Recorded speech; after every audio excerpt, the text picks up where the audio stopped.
जय सिया राम। ईश्वर भाव के भूखे हैं, सबकी सुनते हैं भगवान।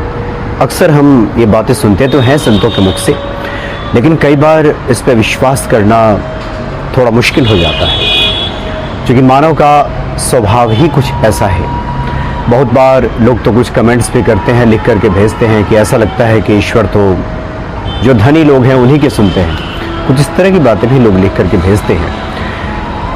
बाबा नीम करोली जी महाराज का एक प्रसंग है और एक ऐसी लीला है बाबा की जिसको सुनने के बाद ये स्पष्ट हो जाएगा कि भगवान किसकी सुनते हैं और कब सुनते हैं। और इस घटना का जिक्र हुआ है 1984 में।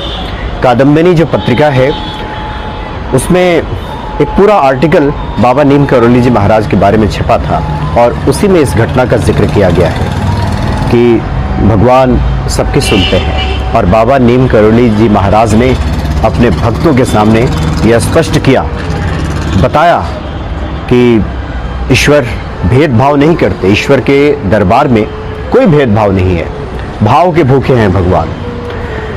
तो कादम्बिनी पत्रिका में जो लेख प्रकाशित हुआ उसमें लिखा हुआ है कि दिल्ली के एक अस्पताल में एक डॉक्टर कार्यरत थे, उनका नाम है डॉक्टर आर.के।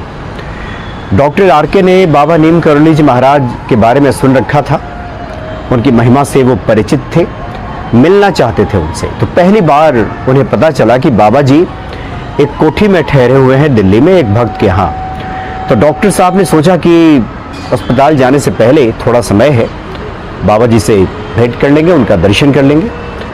और जब वो जाने लगे जहाँ बाबा जी ठहरे हुए थे वहाँ मिलने के लिए, तो उनके मन में ख्याल आया कि बाबा जी को भेंट स्वरूप कुछ केले खरीद लेते हैं। मन में विचार आया और फिर उन्होंने कहा कि अब कहाँ उतरें गाड़ी से, कहाँ से केले ढूंढें, चलो ऐसे ही चलते हैं। बाबा जी के पास तो बहुत सारे लोग आते हैं, उनके पास तो कोई वस्तुओं की कमी है नहीं, जिनके यहाँ ठहरे हैं वही बहुत बड़े सेठ हैं। तो वो बाबा जी को आधे एक दर्जन केले नहीं भी भेंट करेंगे तो क्या बिगड़ेगा। उन्होंने केले भी नहीं खरीदा और चले गए उस कोठी पे। वहाँ उन्होंने देखा कि बाबा से मिलने के लिए एक लंबी कतार लगी हुई है, दर्शनार्थियों की भीड़ है वहाँ पे। वो भी लाइन में लग गए। मन में तरह तरह के विचार आ रहे थे कि कहीं वो अपना समय बर्बाद तो नहीं कर रहे हैं, पता नहीं वो कोई सिद्ध पुरुष हैं, सिद्ध महात्मा है कि नहीं है। इससे अच्छा होता अस्पताल ही चले जाते, कहीं बेकार ही अपना समय ना बर्बाद कर रहे हों। इस तरह की बहुत सारी बातें उनके मन में आ रही थी, तर्क कुतर्क मन में उठ रहा था। फिर थोड़ी देर के बाद उन्होंने देखा कि एक बड़ी सी गाड़ी वहाँ पे आई है, एक सेठ जी उतरे हैं और बिना लाइन में लगे, बिना कतार में लगे सीधे वो चले गए बाबा से मिलने के लिए, मतलब अंदर चले गए। अब तो डॉक्टर साहब के मन में बहुत सारे संदेह ने जन्म ले लिया और कहा कि ये जो महात्मा जी लोग हैं, ये लोग भी लगता है कि ऊंच नीच देख करके भेदभाव करते हैं, अमीरों से मिलते हैं, गरीबों से लगता है नहीं मिलते। हालांकि वो डॉक्टर थे और वो भी कोई, उनकी भी माली हालत बहुत अच्छी थी, लेकिन मन में उनके इस तरह का ख्याल आया कि ये जो खुद को महात्मा बता रहे हैं ये लोग भी तो भेदभाव करते हैं। उन्होंने कहा कि नहीं, अब क्या मिलना, अब हम अस्पताल जा रहे हैं। उन्होंने अपना विचार त्याग दिया कि नहीं मिलना है बाबा से।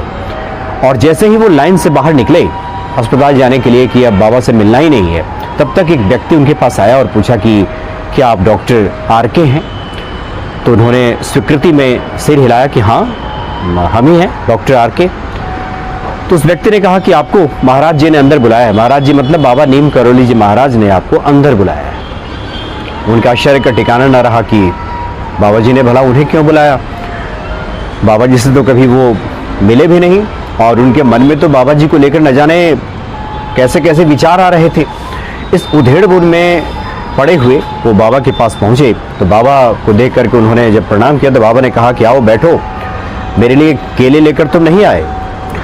तो ये चुप रह गए। तो बाबा ने स्वयं केले उठा करके दिया और कहा कि ले जाओ, ये प्रसाद खाओ।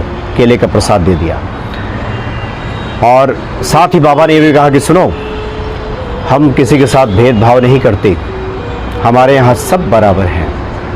तुमने बिना जाने ये मन में विचार कैसे उत्पन्न कर लिया कि हम भेदभाव करते हैं और लोगों की हैसियत देख करके उनसे मिलते हैं।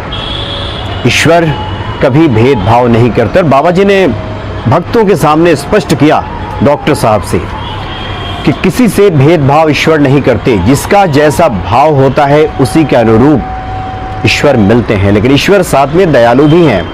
कोई व्यक्ति उनके दर पे चला जाए, जैसे डॉक्टर साहब चले गए, भले उनके मन में इस तरह के कुभाव आ गए, लेकिन फिर भी वहां पहुंच गए तो बाबा ने उन पर कृपा कर दी। स्नेहिल दृष्टि उन पर पड़ गई कि एक व्यक्ति यहाँ से निराश होकर लौट रहा है।